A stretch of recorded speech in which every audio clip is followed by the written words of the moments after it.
নানা রঙের পোশাক, মুখে মেকআপ, গলায় মালা, মাথায় ফুলের টুপি, দুই পায়ে ঝনঝন করছে ঘুঙুরের সুর, বাজছে চটকদার গান, আর সেই তালে নেচে গিয়ে চানাচুর বিক্রি করছেন নজরুল ইসলাম। এ যেন একসাথে ব্যবসা, বিনোদন আর বেঁচে থাকার গল্প। রংঢংয়ের ব্যবসায়ী নামে পরিচিত নজরুল ইসলাম প্রতিদিন সকালে তৈরি করেন নিজের বানানো ঘটি গরম চানাচুর, আর বিকেল নামতেই রওনা দেন চলন বিলের বিভিন্ন হাট বাজারে। ঠেলাগাড়িতে আছে চানাচুর, লাউড স্পিকার সহ প্রয়োজনীয় জিনিসপত্র। আমিও কিন্তু একটা সাধারণ মানুষেরই ছেলে, তো যাই হোক আমিও সাধারণভাবে প্যান্ট শার্ট পরে এই ব্যবসা করতে পারতাম, কিন্তু চানাচুর ঝালমুড়ি যারা বেচে অন্য ধরনের।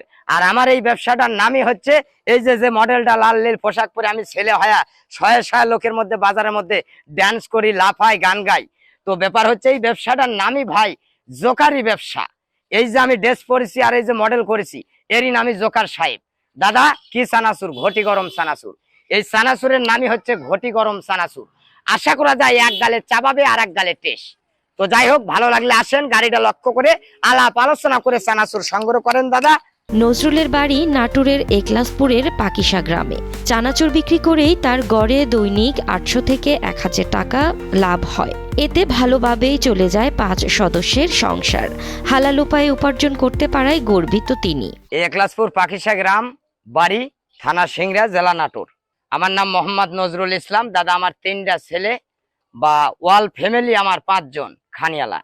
এই ব্যবসাটার নামই হচ্ছে রং ঢঙ্গের ব্যবসা। তো যাই হোক, এই ব্যবসাটা যাই করবি, এই ব্যবসাটা করতে হলে আমার মতে এরকম রং ঢং সাজতে হবে। এই কারণে এই ব্যবসাটার নাম হচ্ছে রং ঢঙ্গের ব্যবসা। তো যাই হোক, এই ব্যবসায় আল্লাহ আমাকে মোটামুটি ভালোই চালায়। নহে কারো কোনো অন্যায় করি, নিজের শ্রম দিয়ে মাথার ঘাম পাও দিয়ে ঝরায় 10 টাকা কামাই করি। দেখা যাচ্ছে 1000 টাকার মাল আনলে 1000, 1500, 2000 বেচলাম। নিজের হাজিরা যা আল্লাহ দেয় এতে আমি খুশি। দাদা জীবিকার তাগিদে অনেক মানুষ বেছে নেয় নানা পথ। নজরুল বেছে নিয়েছেন রং ঢং আর আনন্দের পথ। তার নাচ গানের ছন্দে মেতে ওঠে বাজার। অনেকেই কিনে নেয় চানাচুর। ড্যান্স দিয়ে গান করে এগুলো বিক্রি করে দিনে 800-1000 টাকা কামাই করে। খুব ভালো খাবার হয়। রাস্তাঘাটে সে নাচে গায়ে মনে করেন যে চানাচুর বিক্রি করে, আর এই অঙ্গভঙ্গিমা দেখেই মনে করেন যে মানুষজন বিভিন্ন অনুপ্রাণিত হয়, তার কাছ থেকে চানাচুর নেয়। আর এইভাবেই প্রায় 1.5-2 বছর ধরে আমি তাকে চিনি। এরকম করেই সে ব্যবসা করে জীবিকা নির্বাহ করে। ঘটি গরম চানাচুর বাংলাদেশ ও পশ্চিমবঙ্গের জনপ্রিয় স্ট্রিট ফুড।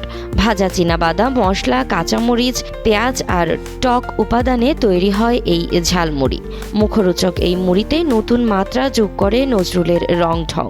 সিংড়ার এই চানাচুর বিক্রেতা তার জীবন জীবিকার জন্য, নিজেকে একটু উন্নত করার জন্য নেচে গিয়ে সাধারণ মানুষকে আনন্দ দেয় এবং তার পাশাপাশি তার ভাজা বা চানাচুর বিক্রি করে জীবন জীবিকা নির্ভর করে এর উপরে। এটা দেখে অনেক ছোট বাচ্চারা উৎসাহিত হয় এবং বিক্রয় ভালো হয়। চানাচুর নয়, নজরুল যেন বিক্রি করেন হাসি আর উদ্যমের গল্প। তার এই অভিনব পদ্ধতির ব্যবসা মানুষকে ব্যতিক্রমী চিন্তা ও মনোভাবের বার্তা দেয়।